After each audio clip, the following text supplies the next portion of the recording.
Praise the Lord. இன்றைய நாளிலும் ஆண்டவர் நம்மோடு இடைப்படுகிற வார்த்தை 1 சாமுவேல் 16ஆம் அதிகாரம் 7ஆம் வசனம்.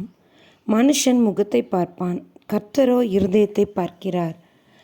பாருங்க அன்பான தேவனுடைய பிள்ளைகளே, வசனம் நல்ல தெளிவாக நமக்கு கற்றுத்தருகிறது. நம்ம அநேக நேரத்தில் கலங்கி கொண்டு இருக்கிறோம்.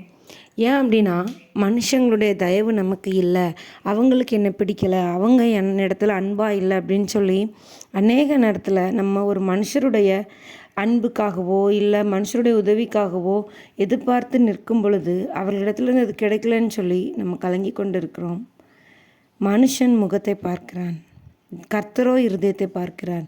எந்த ஒரு மனுஷங்களும் இன்னொரு மனுஷங்களை நேசிக்கிறாங்க இல்லை உதவி செய்கிறாங்க, எந்த ஒரு காரியத்தில் அவங்களுக்கு சப்போர்ட் பண்ணுறதா இருக்கட்டும், அவங்க அவங்க தோற்றத்தை பார்ப்பாங்க, அப்படி இல்லைன்னா அவங்களோட குடும்ப சூழ்நிலைகளை பார்ப்பாங்க. நல்ல வெல்த்தியான ஃபேமிலியாக இருந்ததுன்னா சப்போர்ட் பண்ணுவாங்க. ஒரு நல்ல வசதியான வீட்டில் உள்ளவங்களுக்கு ஏதாவது ஒரு கஷ்டம்னா ஓடி போய் உதவுறதுக்கு அநேக மனுஷங்க இருப்பாங்க. ஆனால் ஒரு கஷ்டப்படுறவங்களுக்கு, உண்மையாய் ஏழையாக இருக்கிறவங்களுக்கு போய் உதவி செய்கிறதுக்கு பார்த்திங்கன்னா ஆட்களே இருக்க மாட்டாங்க.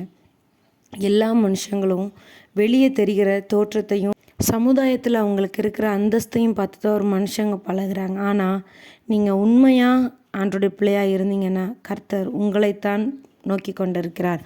ஆண்டவருக்கு அழகாக இருக்கிறவங்களோ இல்லை நல்ல வசதியாக இருக்கிறவங்களோ தேவையே கிடையாது.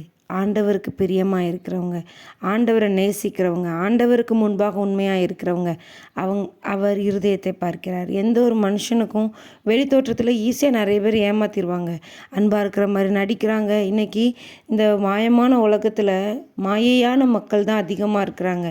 உண்மையானவர்கள் இல்லவே இல்லை. முன்னாடி ஒன்று பேசுகிறாங்க, பின்னாடி ஒன்று பேசுகிறாங்க. இப்படிப்பட்ட மக்களை ஆண்டவருக்கு பிடிக்கவே பிடிக்காது. நம்ம ஒரு வேளை நினைக்கலாம், நான் இப்படிலாம் இல்லையே, ஆனாலும் என் ஜெபம் கேட்கப்படலையே அப்படின்னு சொல்லி. கொஞ்ச காலம் பொறுத்துருங்க. கர்த்தர் உங்கள் இருதயத்தை பார்க்கிறார். மனுஷன் பார்க்குற விதமாக கர்த்தர் உங்களை பார்க்கலை. நீங்கள் எந்த அளவுக்கு ஆண்டவரிடத்துல உண்மையும் உத்தமமாக இன்னைக்கு வரைக்கும் நிலச்சி இருக்கிறீங்களோ அதை முடிவு பரியந்தம் காத்துக்கொள்ளுங்க. உங்களுக்கான ஆசீர்வாதத்தை ஆண்டவர் உங்கள் கையில் கொடுக்கறதுக்கான காலம் மிக சமீபமாக இருக்கிறது. அதனால் வருத்தப்பட்டுட்டு மற்ற மனுஷங்களை பார்த்துட்டு இல்லை மற்ற மனுஷங்களுடைய உதவி கிடைக்கலன்னு சொல்லி பின்வாங்கிறாதீங்க. கர்த்தர் உங்களை பார்த்து கொண்டு இருக்கிறார். கர்த்தர் உங்களை அபரிவிதமாக ஆசீர்வதிப்பார். அதனால் நீங்கள் கர்த்தருக்கு முன்பாக சுத்தம் உள்ளவர்களாய் உங்கள் இருதயத்தை சுத்தமானதாய் காத்துக்கொள்ளுங்க. கர்த்தரிடத்திலிருந்து தயவையும் மிகப்பெரிய ஆசீர்வாதத்தையும் பெற்றுக்கொள்ளுங்கள். God bless you.